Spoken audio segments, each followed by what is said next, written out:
ऋषभ देव सोचेंगे कि मेरे अंतराय कर्म का उदय है, अपन लोग क्या सोचना है, मेरे दानांतराय कर्म के उदय से कारण भगवान को आहार नहीं मिल रहा है। ये चिंतन सबसे बड़ा होना चाहिए। पूज्यवर जिनसेन स्वामी चक्रवर्ती को लिखते, चक्रवर्ती चिंतन, कभी चक्रवर्ती ने ये नहीं कहा कि भगवान के अंतराय कर्म का उदय है, अपने कर्म को कहता हो मेरे दानांतराय कर्म, मेरी अयोध्या में भगवान आए, मैं आहार नहीं दे पाया।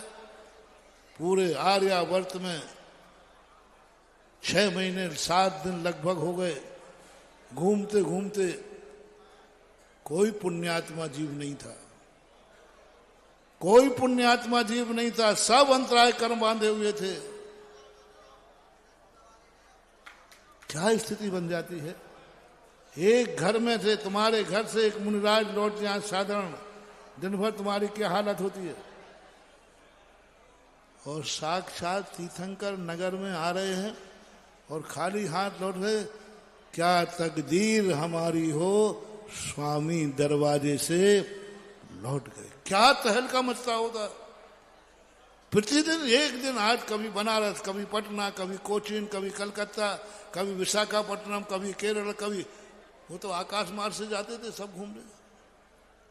किसी का पुण्यात्मा जीव नहीं। किसी ने जाना था 18 कोड़ा कोड़ी सागर वर्ष तक अंतराय आहार दान बंद रहा इस पृथ्वी पर।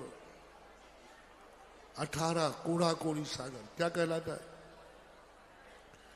इतने सागरों पर भूल गए सब, किसी को पता ही नहीं कि मुनिराज को क्या करना चाहिए।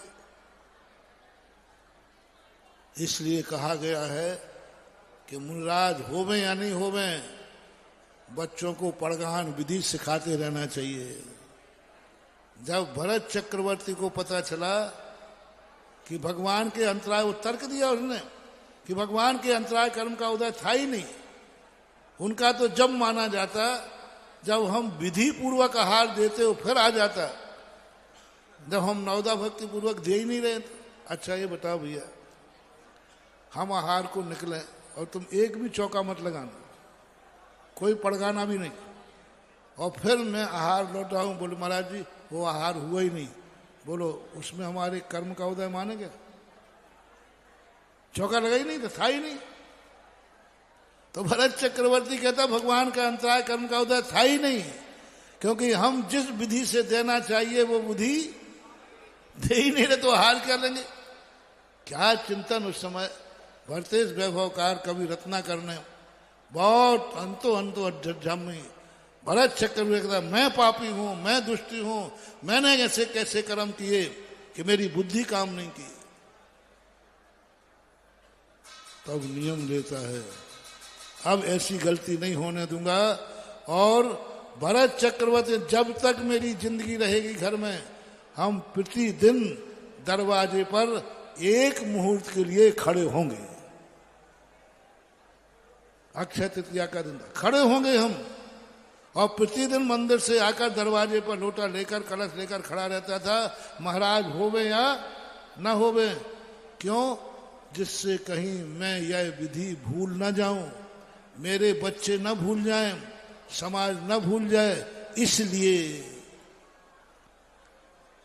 आज के जब चक्रवर्ती ने पश्चाताप किया, मेरी भूल से भगवान का हार नहीं हुआ, अब उसने पड़गान शुरू कर दिया। महाराज नहीं है तब भी जिंदगी भर भरत चक्रवर्ती के यहाँ चौका लगा, चाहे महाराज होवे या न हो, पड़गाने के लिए खड़ा हुआ, चाहे महाराज होवे या न होवे। आकाश मार्ग से आ जाए कब आ जाए।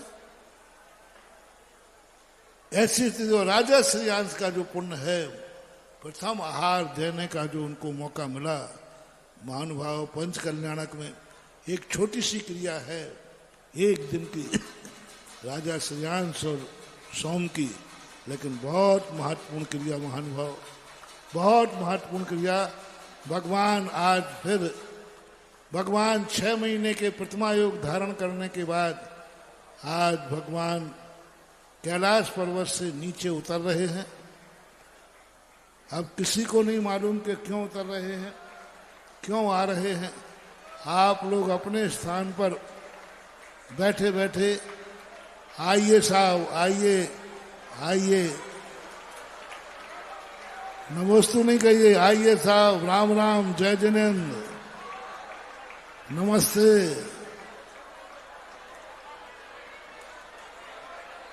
देखो बीच में कोई नहीं रहेगा। भगवान अयोध्या की तरफ जा रहे हैं। कैलाश पर्वत के बाद सबसे निकट अयोध्या पड़ती है, तो अयोध्या के राजमार्ग से होते हुए और नाभि राय के घर में भी पता चल गया,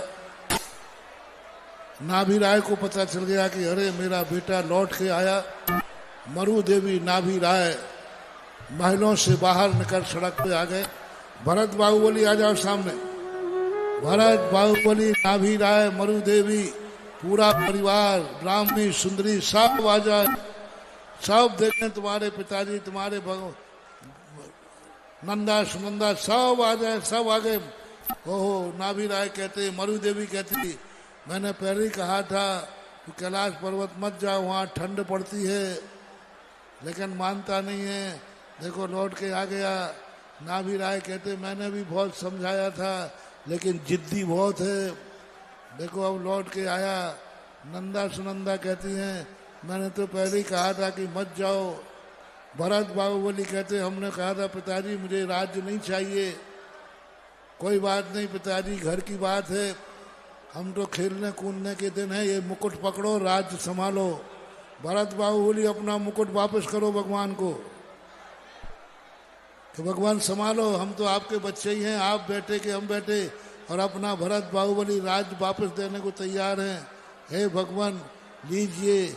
लेकिन भगवान अयोध्या के राजमार्गों से होते हुए पुनः कैलाश पर्वत पर चले गए।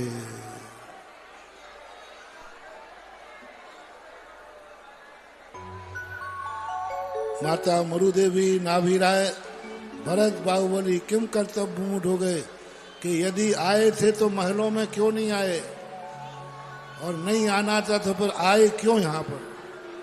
क्या मतलब था आने का? नहीं आते तो क्या अच्छा था, कम से कम हम लोग शांति थी। पूरी अयोध्या में क्षोभ हो गया। हर व्यक्ति की आंख में आंसू थे। अयोध्या के राजा थे, सम्राट थे, और बिना कुछ किए घूमने एक मन चला था। उन्होंने कहा अरे भाई वो घूमने आए हुए, घूमने छुट्टी मनाने के लिए। तो कैलाश पर्वत पे ध्यान करते करते बोर हो गए होंगे, इसलिए अयोध्या घूमने आए कि चलो घूम आए हमारी अयोध्या कैसी है ना। जितने मुंडे मुंडे मतर भिन्ने, जितने दिमाग उतनी बातें होने लगी। कोई कुछ कहने लगा, बोले हाँ गए थे मन नहीं लगा तो आ गए वापस, और फिर घूम घाम के फिर वापस चले गए। जितनी इस प्रकार की नाना प्रकार की बातें चर्चाएं बाजार में होने लगी। लेकिन हर सज्जन व्यक्ति दुखी था कि ऋषभ देव आए तो कुछ कहा क्यों नहीं, कुछ लिया क्यों नहीं, ठहरे क्यों नहीं। लेकिन वे तो अपना बिजली चमकती है जैसे ऐसा शरीर दिखाते हुए राजमार्गों से गए, एक कदम भी नहीं रुके। शास्त्र में आया है कि साधु आहार चर्या को रुक करके नहीं देखता, कदम धीरे धीरे बढ़ाता जाता है और कहीं रुकने का सवाल ही नहीं, और जाकर के फिर केवल ज्ञान प्राप्त।